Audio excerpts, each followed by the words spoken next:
The first time I saw her, she was standing in the ruins of what used to be Chicago. Not walking, not searching, standing, like a monument carved from starlight and war.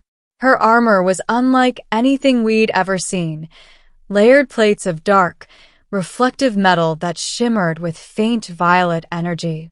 It curved around her body seamlessly, alive with alien technology.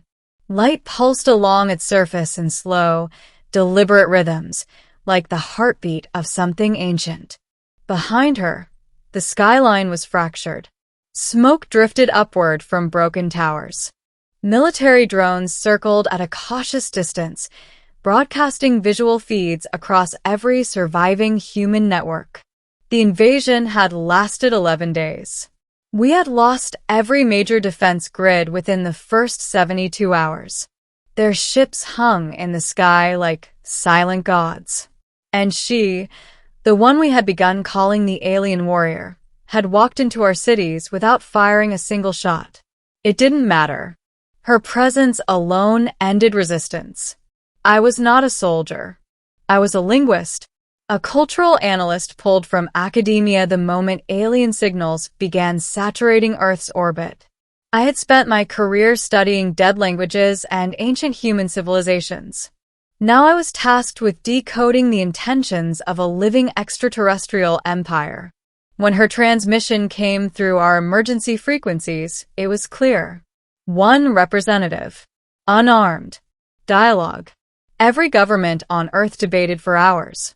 In the end, they chose me.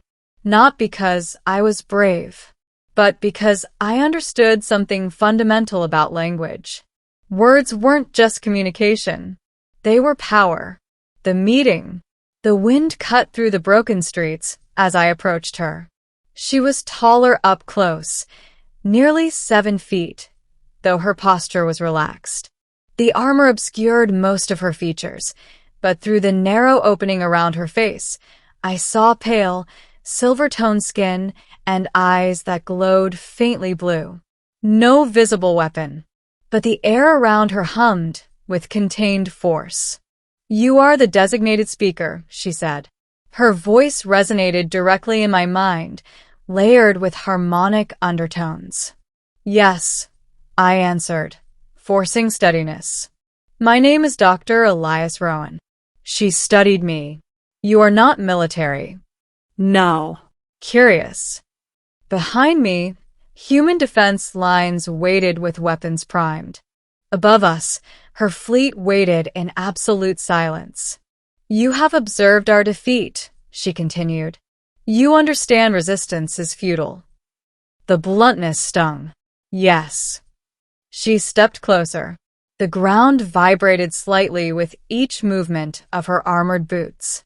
"I am Valeth," she said, "War Commander of the 9th Expansion Fleet." War Commander, not diplomat, not emissary. War. "Why are you here?" I asked. "To conclude this." "Conclude how?" Her eyes locked onto mine. "I will offer your species a choice." The offer. She raised one gauntlet hand. Above it, a projection formed, Earth suspended in miniature, surrounded by alien ships. "You are technologically inferior," she stated calmly. "Your defensive capability is exhausted." "True. We can eradicate your planetary infrastructure within one planetary rotation." "Also true. But we do not require eradication." The holographic Earth shifted. Human cities repaired. Infrastructure enhanced. Our empire integrates species that demonstrate value. Integration. The word chilled me. "You mean conquest," I said. "We mean elevation." "And if we refuse?" The projection flickered. Earth darkened. Silence. She stepped even closer. "I will grant you one request," she said, "before integration begins." My pulse hammered. "One request." "Yes." "For myself? For your species?" The wind carried ash between us. She tilted her head slightly. "What do you desire?" It was a test, not of greed, of intent. Behind me, millions of human lives hung in balance. I could ask for immunity, power, position within their empire. I could ask for advanced technology, medical breakthroughs, extended lifespan. The temptation was enormous. But I had spent 11 days studying intercepted transmissions from her fleet. I had learned something about their culture. They valued strength, dominance, submission as proof of hierarchy. They expected us to beg for survival. I looked up at her armored figure, and I answered. The answer? I desire, I said slowly, for you to leave. The wind died. The drones above faltered midair. Her luminous eyes narrowed slightly. Clarify. I don't want integration, I said. I don't want her technology.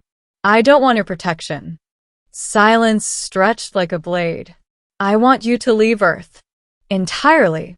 Her voice lowered in tone. You reject survival enhancement. Yes.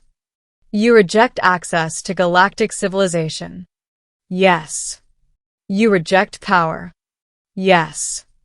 The air around her armor intensified, faint arcs of violet energy dancing across its surface. You would choose isolation, she said.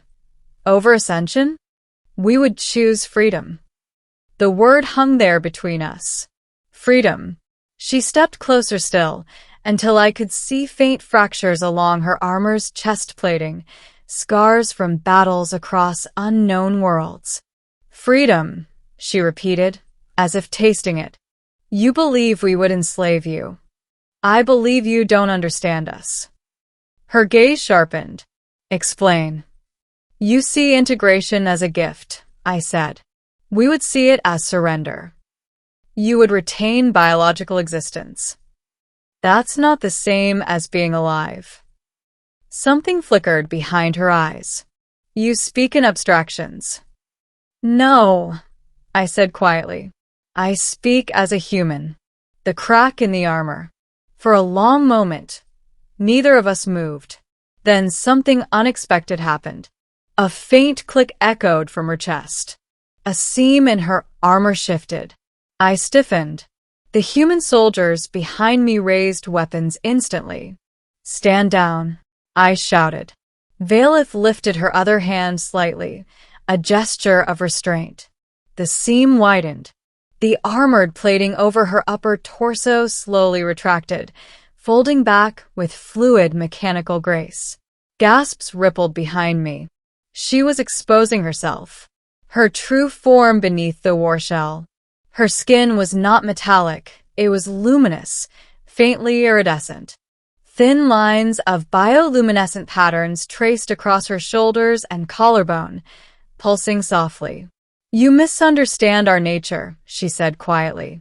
This armor is not merely protection. It is identity. I swallowed. And you're lowering it? Yes. Why? Her eyes locked onto mine. Because your answer does not align with expected dominance behavior. You expected me to beg. Yes. And when I didn't, it introduced uncertainty. She stepped closer again, closer than any alien commander had ever been to a human civilian. You desire autonomy over survival. Yes. Even if it results in extinction. Yes. Her breathing shifted subtly. Why? The question wasn't strategic anymore. It was personal.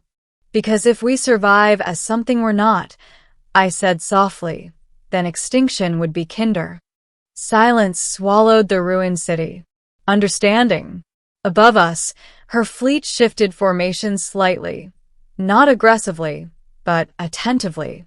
She turned her gaze briefly toward the sky, then back to me.